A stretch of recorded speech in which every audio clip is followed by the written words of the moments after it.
فيلم معروف البدوي سنة 1935، وحكاية جواز راقصة مشهورة من بطل رياضي خطفته السينما.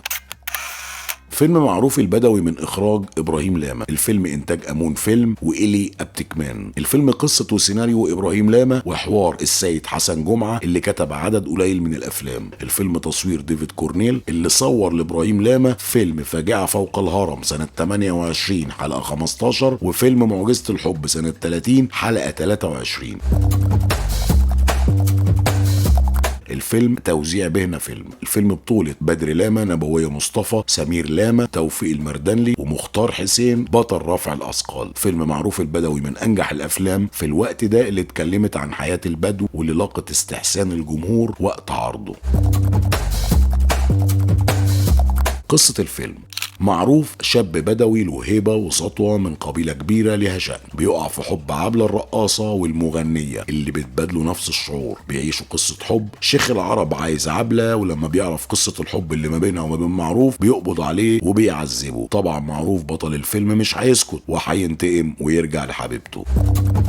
الفيلم اتعرض في نوفمبر سنة 35 في الكوزموجراف الأمريكاني في اسكندرية لمدة أسبوعين، وفي ديسمبر اتعرض في سينما رويال في المنصورة، وفي نفس الشهر في سينما الهمبرا في القاهرة. الفيلم نجح، لكن للأسف الفيلم مفقود، مش هنعرف نشوفه.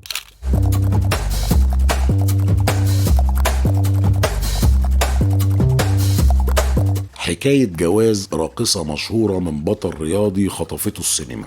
مختار حسين بطل رياضي وممثل اتولد في يناير سنة 1905 في دمياط. حب الرياضة وهو طفل وبدأ رحلته في عالم رفع الأثقال. جه القاهرة، لعب في نادي واتدرب فيه، وبعد كده راح النادي الأهلي. سنة 28 خد بطولة القطر المصري في رفع الأثقال، وفي نفس السنة شارك في دورة الألعاب الأولمبية في أمستردام وخد المركز السابع.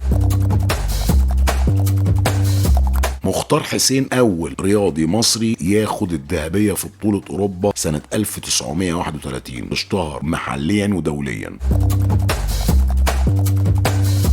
مختار حسين بعد ما اشتهر اشترى النادي اللي كان فيه قبل ما يروح النادي الأهلي وغير اسمه لنادي مختار حسين. كان بيتدرب عنده رشدي أباظة وأحمد رمزي، وللأسف النادي بعد كده بقى مخزن سيارات.